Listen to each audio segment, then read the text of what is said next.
Another photographer we have this week, his name is Robert Capa. So, more influential type work on photographers and how they did things and how they worked. So here we go. Let's talk about Mr. Capa, pretty famous guy. I'm sure you've seen at least some of his work. So let's talk about Capa. So Robert Capa, he had a very famous quote. So this is one you should write down. So Robert Capa, C-A-P-A, and his quote was, "If your pictures are not good enough, you're not close enough." He believed in getting close to the work, close to the action. So also too, part of his getting close to the action was the fact that in this era that he photographed in, you didn't have zoom lenses. Like almost everybody in the class has a lens that zooms, so you can turn it from wide angle to telephoto. Well, that's something that wasn't possible in the era that he photographed in. So you had one lens on a camera. If you wanted to get closer, well, you had to physically get closer. So that was part of his thing. So let's talk about Mr. Capa and what he did and when he's born and stuff. He was born in 1913, died in 1954. He wasn't very old when he passed away. He was born Andre Erno Friedman. So that's something I'm not going to quiz you on. Don't worry, that won't be on this week's quiz. I guarantee you that. But I tell you this because of the fact that this affected him in a couple different ways. One is if someone has the last name of Friedman, and now please don't take this the wrong way. I wouldn't want someone to think differently of me. But when you have the last name of Friedman, oftentimes that can sort of indicate one's ethnicity. And for him, he was Jewish. So growing up, he was born in Hungary, and he moves to Berlin in 1931 at age 18.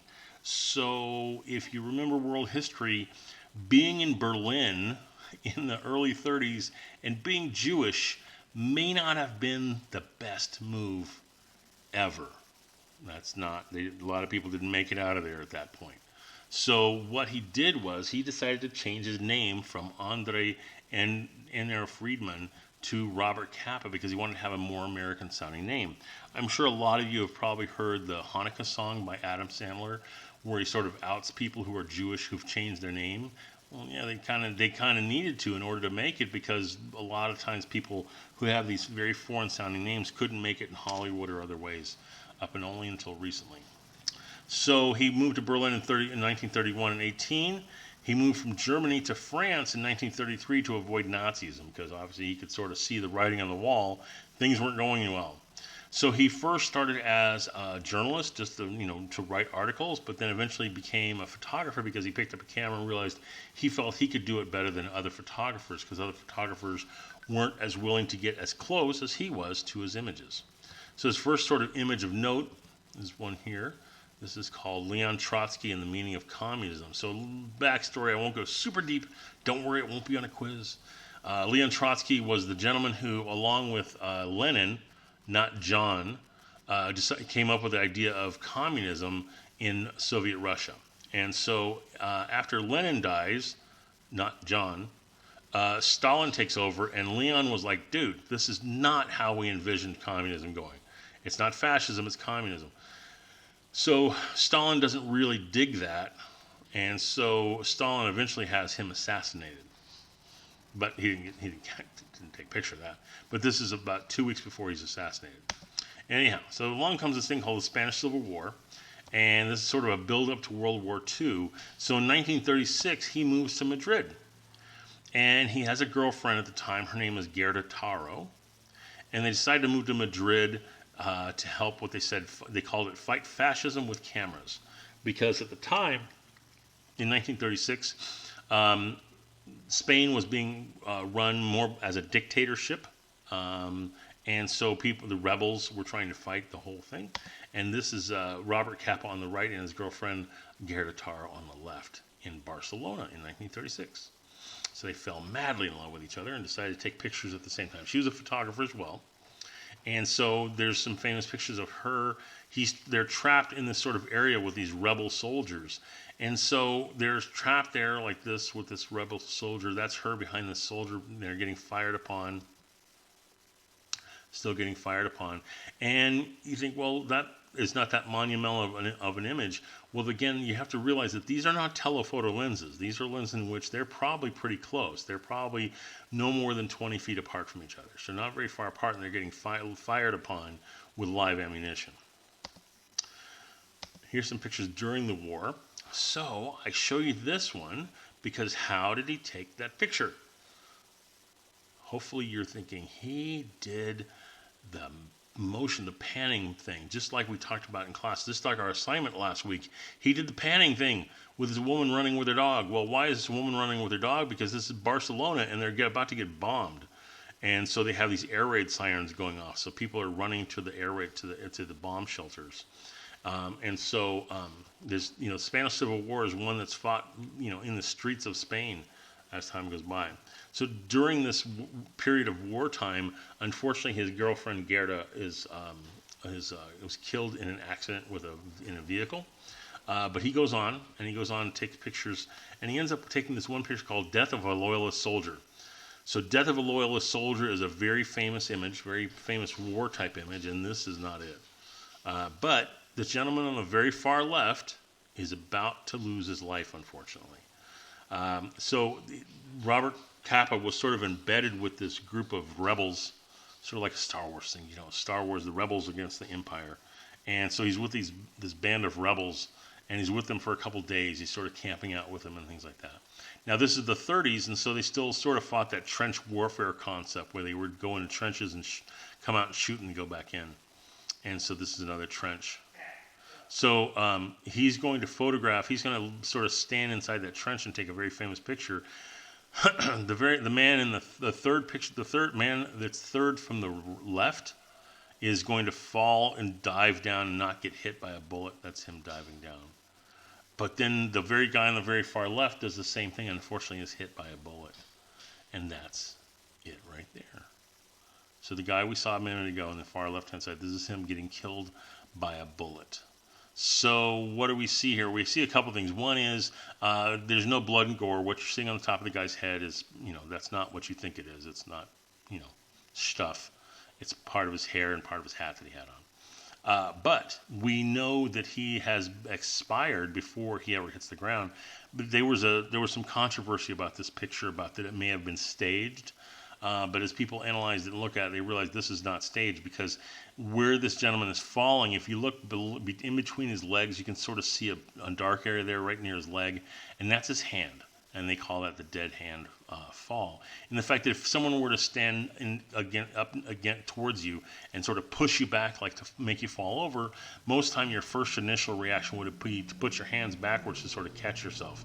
Well, his hand isn't doing that, so unfortunately this gentleman expired. But very famous picture, really captured the essence of the moment of this type of situation, which Capa went on to do a number of other times as well. So along comes World War II, and he gets embedded with a variety of different units in World War II. And in 1941, he moves to New York City from Paris, again to not escape the Nazi invasion. So he went from Hungary to Berlin, Berlin to Paris, and now Paris to New York, because the Nazis keep coming. So he gets hired by this magazine called Collier's Weekly. So they ship him off to Italy, and he starts taking pictures for Collier's Weekly. Well, unfortunately, Collier's Weekly is not a hard-hitting, they're not the TMZ of the day. They're not a hard-hitting news magazine. They're more of a family magazine. And within 1 week of getting there, they fired him. He said, "No, you're a great photographer, but you're really not kind of our style of photographer." So here he is. He's over in Italy in the middle of a war, and he gets fired.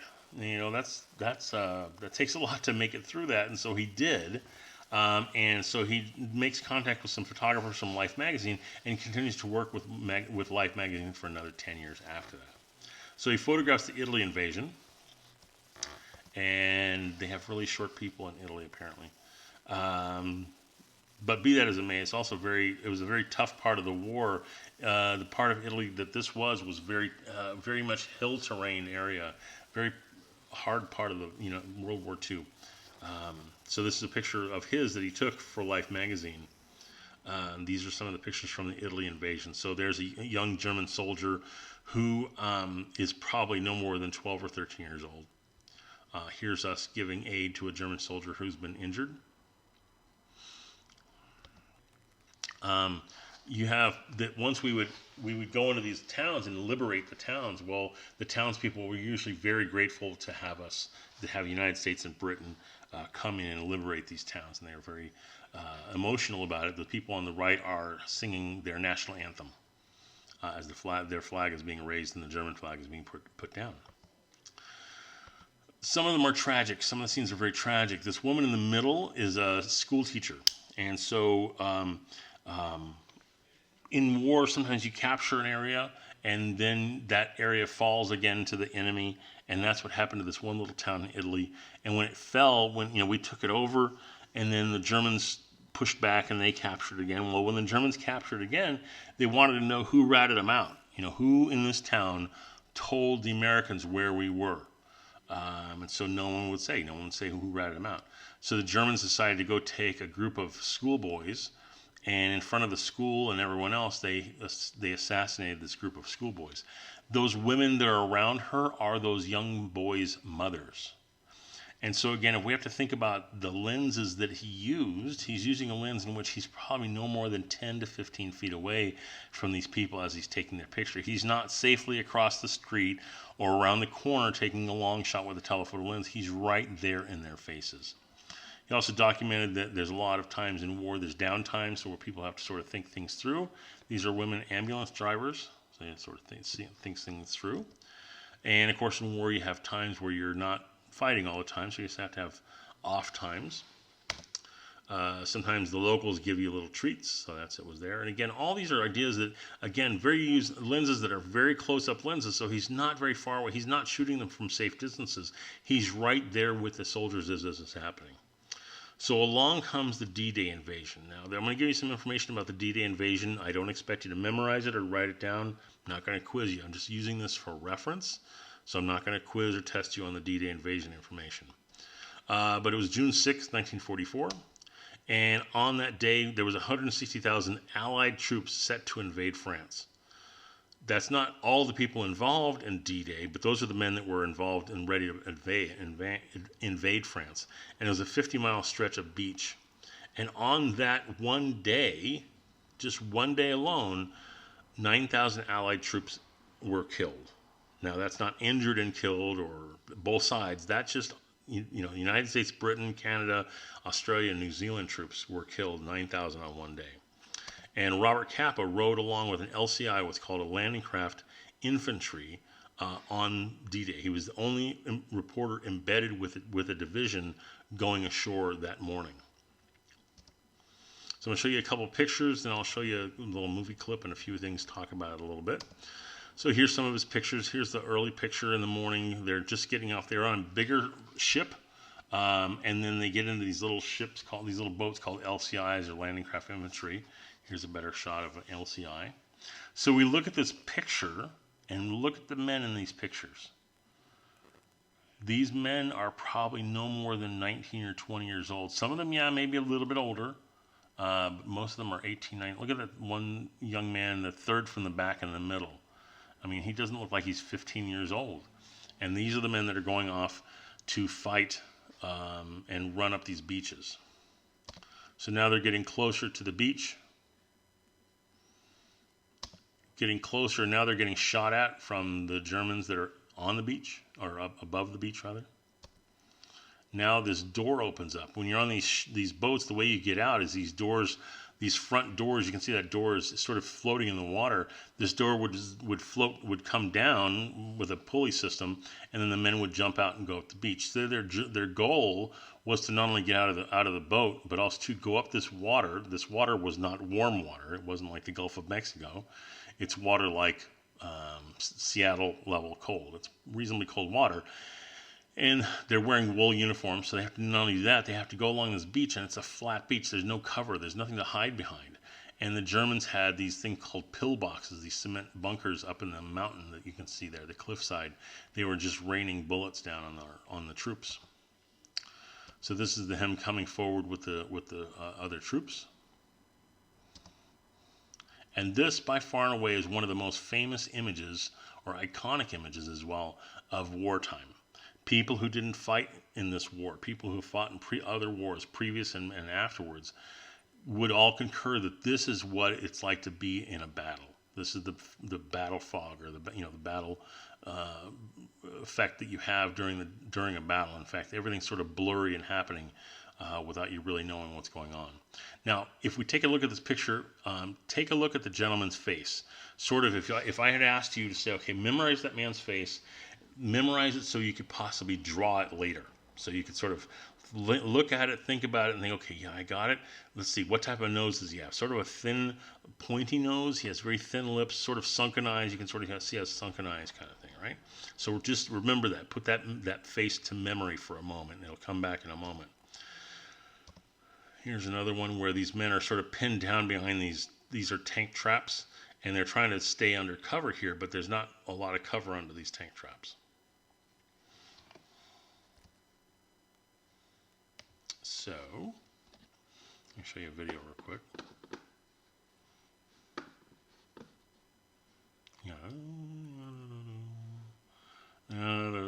Okay, so I'm going to play a part of the movie. I'm not going to play the whole movie. But you probably remember this. If you don't memorize this movie, if you don't know this by heart, I'm thinking you probably should. It's Saving Private Ryan. It's about the D-Day invasion. Not the whole movie, but part of it is. Okay? So I'm going to read to you part of what Robert Capa wrote about that day. He says, the flat bottom of our barge hit the earth of France. Capa remembered in his book. The boatswain, that's the gentleman steering the boat, lowered the steel-covered barge front, and there, between the grotesque steel design of steel obstacles sticking out of the water, was a thin line of land covered with smoke. Our Europe, the easy red beach. My beautiful France looked sordid and uninviting, with a German machine gun spitting bullets around the barge, fully spoiling my return. The men from my barge waded in the water, waist deep with rifles ready to shoot. That's the boatswain. That's the guy that runs the boat.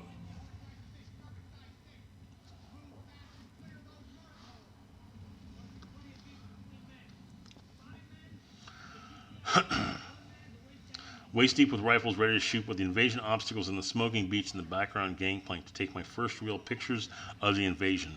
The boatswain, who was in an understandable hurry to get the hell out of there, mistook my picture-taking attitude for explicable hesitation and helped me make my mind up with a well-aimed kick in the rear. See that gentleman right there? Does he have a slight resemblance to the picture I showed you? Again, if you look at what would you do to sort of draw from memory on that picture I showed you a moment ago? We talked about that he had sort of a longer, thinner nose, sort of thinner lips, and very sunken eyes. This actor who is portraying that person, it's no mistake that that person is there. It's no mistake that this man looks identical to the man in the photograph. That's not a coincidence. Okay, so let me play this while I finish reading this little bit of writing from Capa. The water was cold and the beach still more than 100 yards away. The bullet tore holes in the water around me, and I made for the nearest steel obstacle. A soldier got there at the same time, and for a few minutes we shared its cover. He took the waterproofing off his rifle and began to shoot without much aiming at the smoke-hidden beach. The sound of his rifle gave him enough courage to move forward, and he left the obstacle to me. It was a foot larger now, and I felt safe enough to take pictures of the other guys hiding like I was. Capa was squeezing off photographs as he headed for a disabled American tank. He remembered feeling a new kind of fear shaking my body from toe to hair and twisting my face. With great difficulty, his trembling hands reloaded his camera. All the while, he repeated a sentence that he had picked up during the Spanish Civil War. This is a very serious business. After what seemed like an eternity, Capa turned away from the beach killing zone and spotting an incoming LCI. He headed for it. I did not think, I did not decide, he later wrote. I just stood up and ran to the boat. I knew I was running away. I tried to turn but couldn't face the beach and told myself, I'm just going to dry my hands in the boat. So I'm not going to show you this entire clip of the Omaha Beach invasion from Saving Private Ryan, but it's certainly a monumental movie concept. So I've talked a lot about the idea of being influenced in photography, about different things that people do. So that scene you're seeing in Saving Private Ryan, let me put the slide back up. Oops, how about that button? There we go. That movie was made by Steven Spielberg. Steven Spielberg had copies of Capa's pictures from that day with him, and he specifically recorded it to get the essence of the feel of Capa's images in the movie. So if you ever have an opportunity to watch Saving Private Ryan, especially the first 17 to 20 minutes, that's 100% Steven Spielberg's sort of tribute to Robert Capa. So Capa on D-Day, that's him. This is him afterwards, sort of discussing with another photographer about what happened. He had 2 Contax 2 cameras with 50mm lenses. So we've talked about these numbers again, and we talked about that most everybody has an 18 to 55mm lens. So what is that compared to this? If you got your camera and put it on 35mm, so if you turn the little barrel on your lens itself into where it says 35, that's the same lens that he had for shooting these pictures on D-Day, and he couldn't zoom and he couldn't change lenses. So his reason for in art comparison to what we have now, very limited.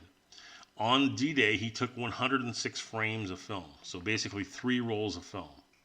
He took 3 rolls of film, and so he decides to, instead of just handing it off and giving it to someone else, he hand delivers it to London, brings it to London to have it developed at the Time Life station to have it developed. So I'm not sure if any of you have developed black and white film before, but it's a process, not a hard process, but pretty easy process to develop black and white film. There's only a few chemicals involved, and it doesn't have to be precise. But as the old saying goes, haste makes waste. And so the one thing that you can do in black and white photography to sort of speed up the process, to make it faster, is by drying the film a little faster. And the fact that the film has to get physically wet, and in order to print it, you have to get it physically dry again. So in doing this, the gentleman who was delivering it inadvertently turned the darkroom dryer, and he set it too high. And unfortunately, in that period of time, he ruined all but 11 frames. And in the ruining of these frames, it also augmented how the stuff that makes the film, they call it the emulsion, was on there, and it made it look sort of blurry. So when Life printed the magazine pictures, they said that they were slightly out of focus when they weren't. So there was only 11 images, so they call these the Magnificent 11, which included that one picture of the soldier coming along on the beach.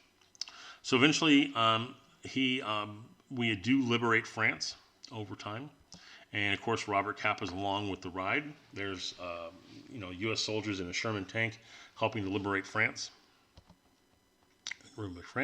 And as usual, again, he's very close up to the action. Again, action just seems to follow him around wherever he goes. And so they're in the middle of this town square, and suddenly a sniper opens up and starts shooting. And so he's there in the middle of this whole thing where people are trying to be covering because there's a sniper loose. Not everything's a pretty picture. Most of the stuff is not. This is a situation where these women you see in this picture are women who took up company with German soldiers. And so their punishment was they had to have their head shaved, and then they had to be publicly sort of spat upon and pushed around in the middle of a city square. That's what happens sometimes in war. A lot of other pictures in World War II. Now, if you've seen the movie Saving Private Ryan, I can't emphasize this enough, a lot of what you're seeing looks like movie stills from the actual motion picture, and they're not. Again, it's a Steven Spielberg thing where he's very influenced by these pictures by Robert Capa. I spoke in another lecture about Richard Avedon, and when you shoot pictures from below, it makes people look monumental. This guy looks like a monument, looks like a statue, looks monumental. This is a paratrooper from the 81st Airborne. Another scene from Saving Private Ryan, although it's not a scene from the movie, again, Saving Private Ryan was staged to look just like this. This is, if you've seen the movie and I say the word Upham, you probably know what I'm talking about. If you haven't seen the movie, I really do recommend a very good movie. Okay, so into World War II, he founds this group called a stock photo agency called Magnum Photos. It wasn't the very first stock photo agency, but it was one of the best, and it's still in business today. A lot of the pictures I've shown you, you may have seen the word Magnum on there, and that's because the agency is still around today. It's a photography agency run by photographers for photographers. Because again, when he got transferred to Italy, he got fired by the Collier's magazine. So it's like when you're in the middle of war photographing, it's kind of hard to sort of like push your resume out to people when you're in the middle of a battle. So he had this agency trying to sell his photographs for him while he's in the middle of taking them. So from 1947 to 1954, he doesn't really do a lot of combat photography. He travels to Hollywood, works on and in movies, ends up having an affair with Ingrid Bergman. He doesn't photograph the Korean War at all. He doesn't go there at all. Of course, at this time, he's also sort of, although he doesn't publicly announce it, he is really, truly recovering from PTSD because of all of his combat. He creates images. He travels all over the country, all over the world, rather, the Soviet Union, Turkey, Japan. Has lots of famous friends. Lots of famous friends. There's Ingrid Bergman, John Huston, the director. This is Hemingway. It's not Monet. I forget who the artist is. It's like Claude. Anyways, that's Picasso. So he hung out with a lot of famous people. And in 1954, Life magazine comes to him and says, hey, look, there's some stuff happening in what we call Indochina. Can you go take some pictures of it? And he does. Well, the thing is that Indochina, we think, well, you might be thinking, well, where in the heck's Indochina? Is that inside of China? No, it's Vietnam. And at the time, the United States was not involved in the war. France was. But there's a lot of going on. It's the communists are starting to move in a little bit. And unfortunately, that's also where he was killed. So it was on May 25th. Don't worry, I'm not going to quiz you on the day that he died. But in May 25th, 1954, he's traveling with a set of journalists. So he's in a Jeep. Two other journalists are in another Jeep. And he decides to get out of his Jeep to get a little closer to the action. And unfortunately, he stepped on a landmine. So these other journalists hear this explosion. They go running after him. They pick him up, and he's still alive. They put him in the Jeep. They start driving off to try to find the nearest hospital or anybody to try to save Robert Capa's life. And so when they get to this hospital, he had perished already, but he literally died with his cameras in his hands, which is probably, if you one way to go, well, that's one way to go. So Robert Capa, very much action oriented, very close to action, did some of the techniques we talked about in the shutter speed, where actually move the camera with the subject to sort of get that feel of movement in his pictures. So again, once again, a very influential photographer. Okay, so there we go, and we will talk to you on the next thing for